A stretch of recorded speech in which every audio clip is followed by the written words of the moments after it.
Today we're frying up some Rocky Mountain oysters.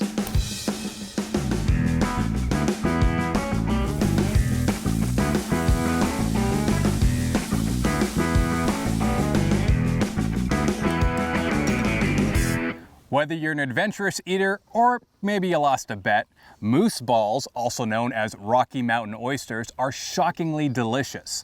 This is a really quick recipe, and you can substitute the moose for deer, elk, even bear.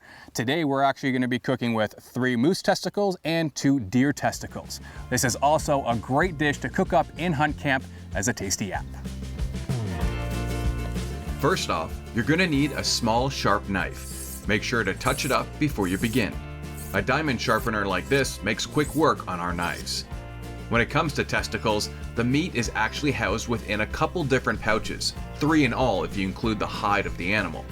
Using the tip of your knife, cut through the thin membranes until you reveal the soft, delicate meat. Then, using your knife and your fingers and thumbs, carefully work the meat out of the pouches, trying to keep the meat fully intact. We find using your thumbs to scrape the meat off the membrane works best. This does take some practice, so go slow at first. If you left the meat inside the pouches and tried to cook it, you'd have some really rubbery results, so make sure you don't skip this step. Now that you have all the meat out, slice it into thin medallions. When you have all the meat sliced up, season it with some salt and pepper.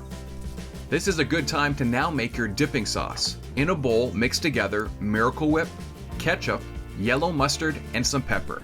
This is a sweet and creamy sauce perfect for fried foods. To cook your oysters, get a large and deep cast iron pan heated up to medium-high heat, and add a good amount of high-temp oil like sunflower or grapeseed, enough for a shallow fry. As our oil is heating up, we'll make a simple coating for the oysters. All you need to do is add some of your favorite seasoning to a bowl of flour. Today we're using a Cajun spice blend. Now place your oysters in a bowl of milk. Working with a few at a time, take the oysters from the milk and place them into the seasoned flour dredge. Coat them well on all sides before shaking off any excess flour and placing them on a sheet pan.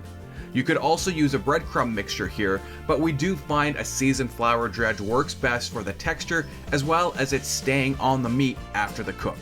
When it comes to frying the oysters, carefully place each oyster in the hot oil, always dropping the meat away from you to avoid the hot oil splashing back on you. These are going to cook quick, so don't go anywhere.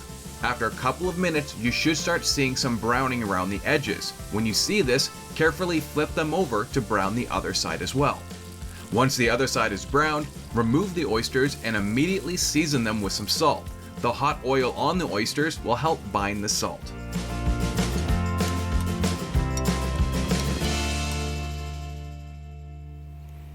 And that is it. Fried Rocky Mountain oysters. Now for the moment of truth. I'm telling you, all jokes aside, that is such a good dish. We really hope you enjoyed watching the video, and we hope that you give this recipe a try at home or in the field. I gotta have another. Hey, we hope you liked the video, and if you did, please hit that like button and tell us in the comments what you'd like to see in future videos. If you want to see more videos like the one you just watched, hit the subscribe button and make sure all your notifications are turned on. But don't stop there.